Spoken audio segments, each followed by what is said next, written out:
আমার মেয়েটা তাহলে হাঁটা শিখেই গেল। চোখের সামনে একটু একটু করে বড় হয়ে ওঠা দেখাটা যে মায়েদের মনে কত বড় আনন্দ সেটা একমাত্র মায়েরাই বুঝতে পারে। তো শুভ সকাল, কেমন আছেন সবাই? আশা করছি সবাই খুব ভালো আছেন, আমিও ভালো আছি। তো আজকে রান্না করব লইট্টা মাছ ভুনা টমেটো দিয়ে, আর করব পুঁই শাক চিংড়ি দিয়ে, আর করব হলো কচুর ঘাটি চিংড়ি মাছ দিয়ে। তো আজকে আমার দুপুরের জন্য রেসিপিগুলো এগুলোই হবে। তো আমি এখন রান্না করছি কচুর ঘাটিটা চিংড়ি মাছ দিয়ে, সেটা রান্না শেষ হয়ে গিয়েছে। এখন আমি পুঁই শাকটা রান্না করব, এর জন্য পেঁয়াজ বসিয়ে দিয়েছি। পেঁয়াজগুলো আসলে কি রেখে আমি একটু ঘরে গিয়েছিলাম, এই জন্য পুড়ে গিয়েছে। তো পেঁয়াজটা কিছু আর করার নেই, এত দামি জিনিস ফালিয়ে দিব। তো ভাবলাম তার মধ্যেই আবার চিংড়িটা দিয়ে দিলাম, না ফেলি। তো তার মধ্যে চিংড়িটা দিয়ে কষিয়ে একটু জল দিয়ে দিয়েছি। এরপর আমি হলুদ গুঁড়ো দিয়ে দিচ্ছি।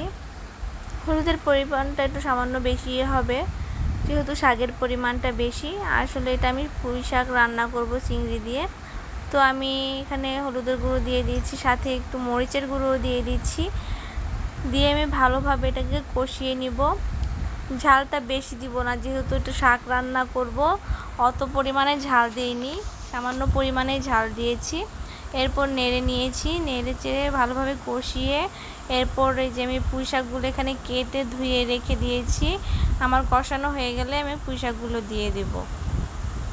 তো এই যে কচুর ঘাটিটা রান্না শেষ, দেখতে কালারটা খুবই দারুণ হয়েছে, তো খেতেও দারুণ হবে সেটা বোঝা যাচ্ছে। এইদিকে আবার রান্না করছিলাম আর আকাশটা দেখছিলাম। আজকের আকাশটা খুবই সুন্দর লাগছিল, বাহিরের ওয়েদারটা মানে কি বলবো, খুবই দারুণ। বৃষ্টিও হচ্ছিল না, অত পরিমাণে রোদও না, একটা খুব মানে সুন্দর হাওয়া দিচ্ছিল আর কি। তো আমি মানে যেখানে রান্না করি কিচেনটা আর কি, তো রান্না করলে বাহিরের দিকে তাকালেই একদম আকাশটা দেখা যায়, মানে রান্না করতে করতে আকাশও দেখতে পারি, এতে করে মনটা খুবই ভালো হয়ে যায়, কি বলবো।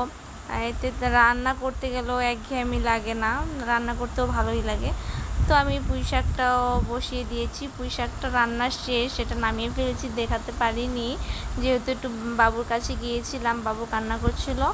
আর তারপর আবার কিচেনে এসে আমি এখন লইট্টা মাছ ভুনা করে নিচ্ছি। তো আমি পেঁয়াজ দিয়ে টমেটো দিয়ে সব রকম মশলা দিয়ে বসিয়ে দিয়েছি এখানে ভুনা করে, আমি মশলাটা কষাচ্ছিলাম আর এইদিকে মা লইট্টা মাছটা ধুয়ে দিচ্ছিল। মা আসলে আমি মাছগুলো ধোয়া পাকলাতে আমি বেশি এক্সপার্ট না, মাই ধুয়ে দেয়।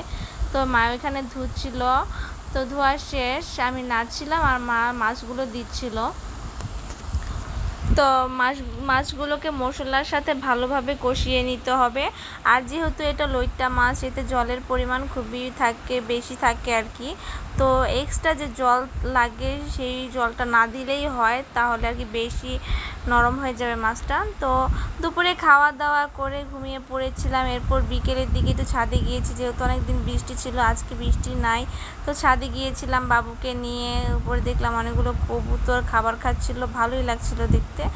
তো এইদিকে এই যে আমার টুনি পাখি একটু একটু করে হাঁটা শিখেই যাচ্ছে, দেখা যাচ্ছে তার মামার সাথে সে হাঁটু হাঁটু করছে, মামা তাকে হাঁটাচ্ছিল, সে তো আনন্দ খুব হাঁটতে পেরে। আচ্ছা, তো আজকের ভিডিওটি এ পর্যন্ত।